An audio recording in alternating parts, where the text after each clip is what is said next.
This video is brought to you by Squarespace. In this video, we continue our celebration of the 60th anniversary of A Hard Day's Night by not only sharing some of my memories of meeting one of its best-loved stars, but for the first time ever, you'll be able to hear Paul's solo acting scene, which ended up on the cutting room floor. Hi, I'm Andrew from Parlogram, and perhaps like me, you've lost count of how many times you've watched A Hard Day's Night over the years. My first viewing was on Christmas Day in 1979 when I was 12 years old, when it was shown along with all of the other Beatles films that week on BBC television. The next was in 1984 when I bought this VHS tape of it. But my most memorable was in April 2005 when I saw it in Studio One at Abbey Road, where it was shown as part of a unique event called the Abbey Road Film Festival. This unique event showcased films whose soundtracks had been recorded in that place over the years. But that wasn't the only special A Hard Day's Night related event I attended that day. A few months earlier, when I'd been browsing Beatles items on eBay at home, I came across a fairly nondescript listing for what was described as Victor Spinetti's personal script for A Hard Day's Night. Not knowing if it was the real deal or not, I took a punt and ended up winning the auction for about £150, I think it was. Anyway, I paid up, exchanged details with the seller, and waited for its arrival in the post. A few days later, after returning home from work, my wife said that she'd just taken a phone call from a man called Victor Spinetti. Once I'd calmed down, I called the number she'd written down, and sure enough, the man who answered the phone was the Victor Spinetti. He then, very politely and apologetically explained that the person who had listed the script on eBay was in fact his sister. He then went on to tell me that he had no idea she'd got it. He thought it had been lost or stolen many years ago. Naturally, he was overjoyed that it had been found, but would I mind terribly if he could cancel the sale?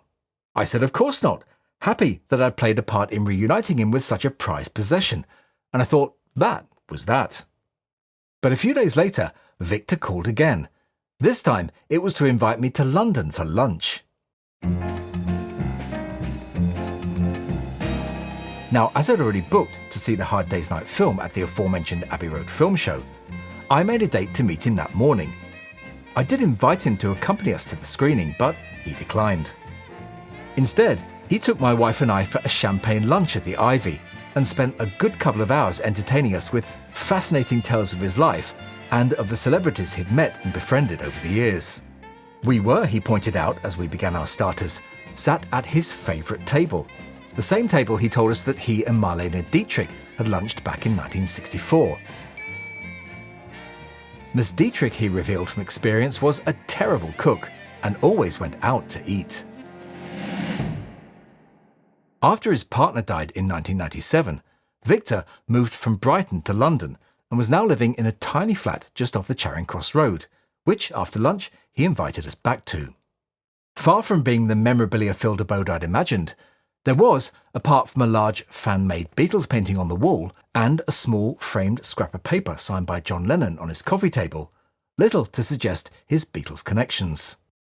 I asked him about this, and he replied sadly that nearly all of his memorabilia had gone. Some had been sold to cover the care fees for his departed partner, but most of it had been stolen. I also inquired about his fuzzy V-neck sweater he'd worn in A Hard Day's Night, and he recalled that he'd given it away to an American fan, which doesn't surprise me, as he was, as anyone who'd met him will tell you, an extremely kind and generous man. He then made us coffee and signed a few things for me, after which my wife took these pictures of us. Between that day until just before he died in 2012, he kept in touch and would always send us short notes and handbills from his latest performance.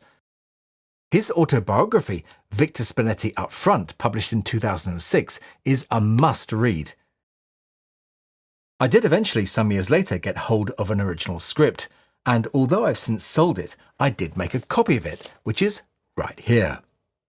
Now this is an amended script, dated the 27th of February 1964, which may differ from some other versions of the script which have been published over the years. Nevertheless, it contains many fascinating details, including dialogue which ended up on the cutting room floor. There's so many of these tiny deviations throughout the script, which, if like me, you know off by heart, are truly fascinating. Now, in my opinion, some of the best sequences in this film are the Beatles' solo scenes. John's exchange on the stairs with Anna Quayle. And then there's George's solo scene in the advertising agency office, where he's confronted with the grotty shirts, and is offered a drink called a Coca-Rama, whatever that was. Then, of course, there's Ringo's famous scene along the River Thames towpath with the young David Janssen. But over the years, I've always wondered what happened to Paul's solo scene. If you want your business or project to succeed, having a stylish, professional-looking website is not just important, it's essential. And that's where this video sponsor Squarespace can help. Squarespace is the world's leading online website design platform. With the help of their unique Blueprint AI design system and award-winning design templates, you can get a fabulous-looking site up and running in no time at all, which will run perfectly on every device. But a Squarespace website is not just for selling physical goods. You can also make money by selling online courses too, by uploading your own video content where you can charge your customers a one-time fee or a subscription. Squarespace's powerful payment system makes it easy for you to get paid, and their in-depth analytics tools help you to keep track not just of your site's performance, but where your traffic is coming from and what visitors to your site are looking for. Why not find out more by heading over to squarespace.com for a free trial? And when you're ready to launch, go to squarespace.com/parlogram to save 10% off your first purchase of a website or domain. Well, Paul's solo scene was written and even filmed, and was scripted to appear between the scene where Ringo had just been chucked out of the pub and the one where he puts his coat over a hole and a lady falls into it. Paul's solo scene was filmed over 2 days, from April the 20th to the 21st, at the Jack Billings TV School of Dancing at 18 Goldhawk Road in London, above what was then the Bush Pub. In it, Paul is seen wandering into a second-floor rehearsal room, occupied by an actress in period costume, which was played by 19-year-old actress Isla Blair. Now, as you're no doubt aware, that scene does not survive today. It was, along with all of the other unused footage, destroyed in 1969. This was due to the studio's policy of only retaining such footage for 5 years after the completion of a film. However, what we do still have is the dialogue for that scene, which is preserved in this script. Now, instead of just reading it out to you, I thought it would be fun to have a go at recreating it using AI. Although improving at lightning speed, text-to-speech AI is not perfect yet, and finding a decent match for Paul's voice was impossible. So in order not to make that too much of a distraction, I've selected a random young British male voice for Paul's role and a young British female voice for Miss Blair. Now, with the greatest respect to Paul, he's not a very good actor, but neither is the AI voice you're about to hear, so apologies for that in advance. But first, I'll let the script set the scene. Paul comes down the street looking about him for Ringo. In the street is an old building, the sort of place that is highly favoured for TV rehearsals. There's a sign on the door saying TV rehearsal room. As Paul draws near, a load of actors and extras etc. are leaving. They are in costume. They are the ones who earlier had been going to a word rehearsal. When Paul gets near the entrance, he decides to go inside. Paul enters and wanders about. He reaches a door, pushes it open, and looks in. He sees a girl clad in period costume. She is moving around the room and obviously acting. Paul watches her for a moment and then decides to go in. Paul goes into the room. The girl is in mid-flight. She is very young and lovely and completely engrossed in what she is doing. The room is absolutely empty except for Paul and herself. She is acting in the manner of an 18th century coquette. Or, to be precise, the voice English actresses use when they think they are being true to the costume period. Her youth, however, makes it all very charming. If I believed you, sir, I might do those things and walk those ways only to find myself on problem's path. But I cannot believe you, and all those urgings serve only as a proof that you will lie and lie again to gain your purpose with me. Oh! Well, go ahead. Do the next bit. Go away. You've spoilt it. Oh, sorry I spoke. Are you supposed to be here? I've got you worried, haven't I? I'm warning you, they'll be back in a minute. Do you know something? They don't worry me at all. Any road. I only fancy listening to you. That's all. But if it worries you, well... You're from Liverpool, aren't you? How do you guess? Oh, it's the way you talk. Is it really? Are you pulling my leg? Something like that. I see. Do you like the play? Yeah, I mean, sure. Well, I took it at school, but I only heard boys and masters saying those lines like, sounds different on a girl. Yeah, it's gear on a girl. Gear? Aye, the big hammer. Smashing. Thank you. Don't mench. Well, why don't you give us a few more lines, like? You don't half slam the door in people's faces, don't you? I mean, what about when you're playing the part like hundreds of people will see you and... I'm not. Oh, you're the understudy sort of thing. No, I'm a walk-on in a fancy dress scene. I just felt like doing those lines. Oh, I see. You are an actress though, aren't you? Yes. Aye, I knew you were. What's that mean? Well, the way you were spouting, like, I don't believe you, sir, and all that. Yeah, it was gear. The big hammer? Oh, aye, a sledge. But the way you did it then sounded so phony. No, I wouldn't say that. Just like an actress, you know. But that's not like a real person at all. Aye, well, actresses aren't like real people, are they? They ought to be. Oh, I don't know. Any road up. They never are they? What are you? I'm a group. I mean, I'm in a group. Well, there are 4 of us. We play and sing. I bet you don't sound like real people. We do, you know. We sound like us having a ball. It's fab. Is it really fab? Or are you just saying that to convince yourself? What of? Look, I wouldn't do it unless I was. I'm dead lucky, 'cause I get paid for doing something I love doing. All this and a jam butty too. I only enjoy acting for myself. I hate it when other people are let in. Why? I mean, which are you? Scared or selfish? Why selfish? Well, you've got to have people to taste your treacle toffee. No, hang on. I've not gone daft.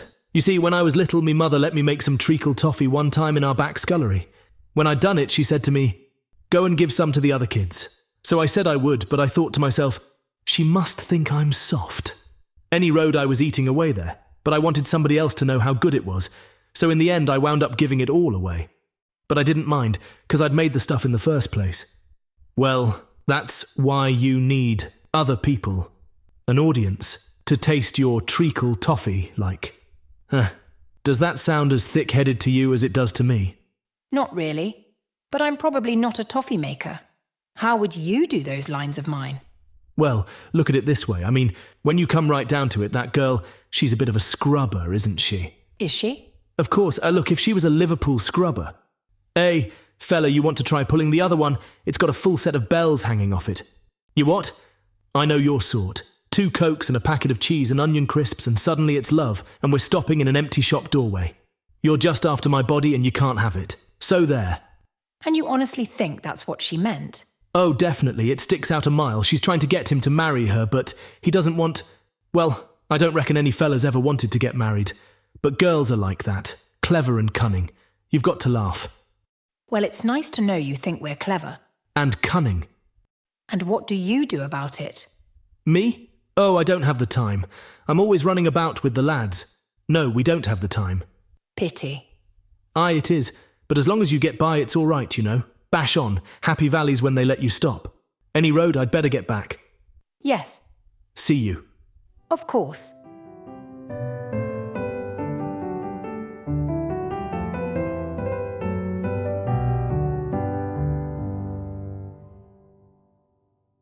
Director Richard Lester said that it was cut because it lacked pace, and that it was inappropriate for one of the Beatles to have a solo scene with a girl. At the end of the day's filming, Paul offered Miss Blair a lift home in his chauffeur-driven car. When they went outside, however, they found dozens of girls waiting. Miss Blair remembers what happened next. I was completely unprepared for how frightening it was. It must have been awful for him.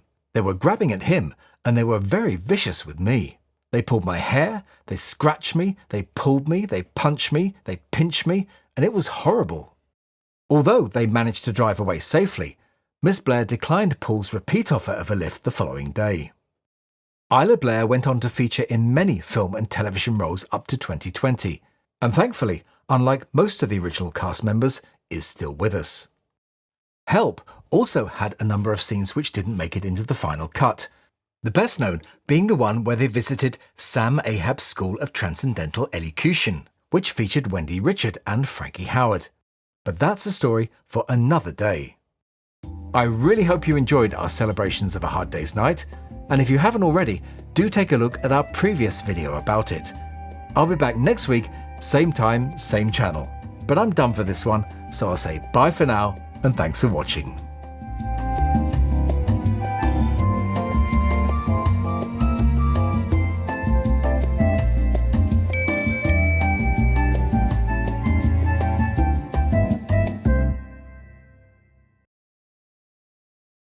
She looks more like him than I do.